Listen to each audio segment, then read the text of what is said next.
A federal case against the Environmental Protection Agency over the safety of adding fluoride to the public water supply has come to a head with the court handing its ruling. The presiding judge did say the EPA did not prove how much fluoride is safe to drink and has ordered the EPA to take further action. Here to explain what this all means is biologic dentist Griffin Cole.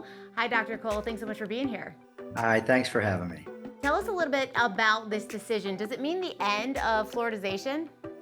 Hopefully, the court doesn't actually have the legal authority to force the EPA to end fluoridation, but the judge did give an incredibly strong decision based on all the scientific evidence, and he ruled that fluoridation poses an unreasonable risk of reduced IQ in children. And he went further to say that the EPA cannot ignore this risk. They have to go back and re-examine the entire fluoridation policy. So I know that this was a 7-year lawsuit. Why did it take so long? Yeah, well, the judge needed a lot of time to look at all the scientific evidence because there was a ton of it.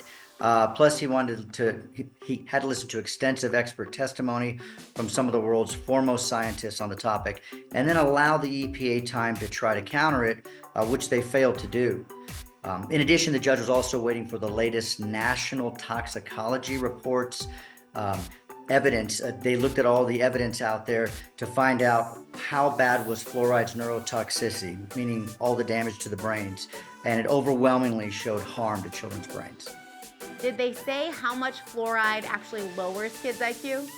Yeah, so the court said that based on the best available evidence, pregnant women drinking fluoridated water at the current U.S. recommended levels presents a risk of a loss of IQ points, low end 2.5 points, up to almost 7 IQ points in children.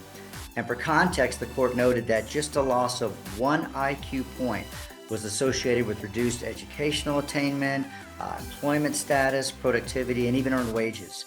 So all of these are obviously substantial public health concerns. So then why has fluoridization been so promoted for a decade?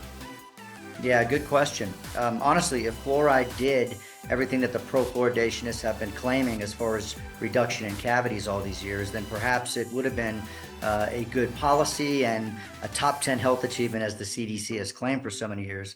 But oral health reports from all over the world show that fluoride is actually not effective.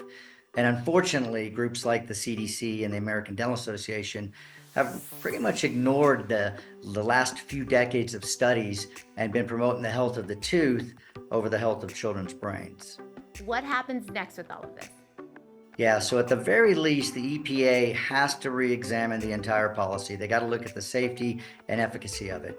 We're hoping that they don't try to appeal this ruling because that would only drag out this very important issue for many years. If they do choose to use lawfare over their actual job, which is to protect American health, then unfortunately we may see hundreds of thousands of children continue to be harmed by fluoride. Where can we go to get some more information on all of this?